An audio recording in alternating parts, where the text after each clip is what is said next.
அன்புமணி ராமதாஸ் வந்து உங்களுக்கு எதிராக என்னதான் செய்யறாரு, உங்களுக்கு அவங்களுக்கு என்னதான் பிரச்சனை?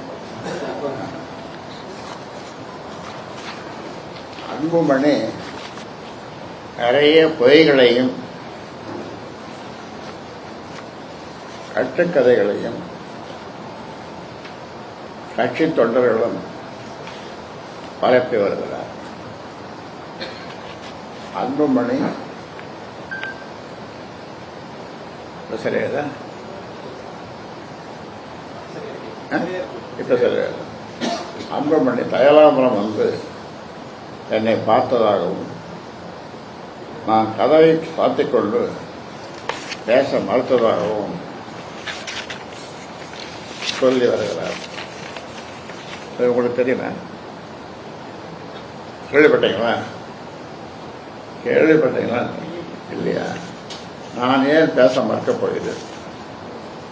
நான் 46 ஆண்டு காலம் உழைத்து காப்பாற்றி வைத்துள்ள கட்சியை அன்புமணியிடம் கொடுத்து விட வேண்டும். அயலாபுரம் தோட்டத்தில் நான் கேட்டேன், ஆசைப்படி வாயை மூடிக்கொண்டு யாரையும் சந்திக்கவோ பேசவோ கூடாது என்ற கட்டளையை நான் ஏற்றுக்கொள்ள வேண்டும் என்று என்னிடம் சொல்லியவர். நான் ஏன் பேச மறுக்கப் போகிறேன்?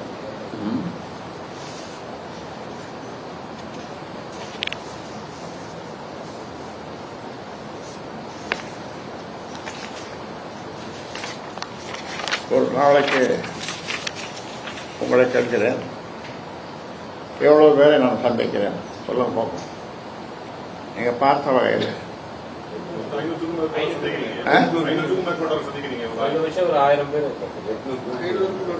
பேர் இல்ல, குறைந்தபட்சம் ஒரு 100 பேர்ல இருந்து 100 முதல் 200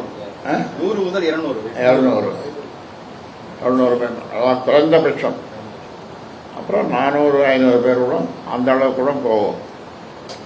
தொலைக்காமல் நியமன கடிதம் கொடுத்து என்னுடைய இந்த தோள்பட்டை இது கை வலிக்கும். ஆனால் நான் காட்டிக்கிறது இல்லை.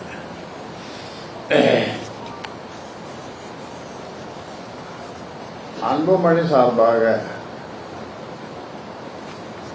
ஒரு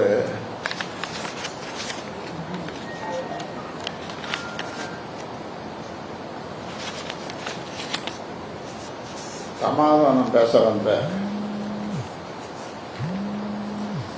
கட்சி அதிமேதாவிகள் அனைவரும் இதே பல்லவியை பாடியதால்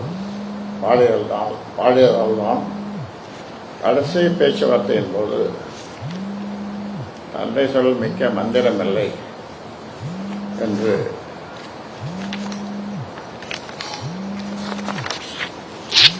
சொல்லி, தந்தை சொல் மிக்க மந்திரமில்லை என்று சொல்லி அனுப்பி வைத்தேன்.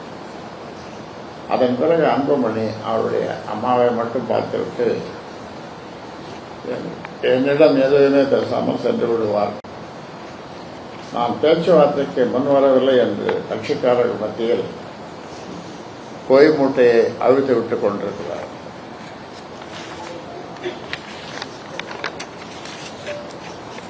பதினாலு பஞ்சாயத்துகள்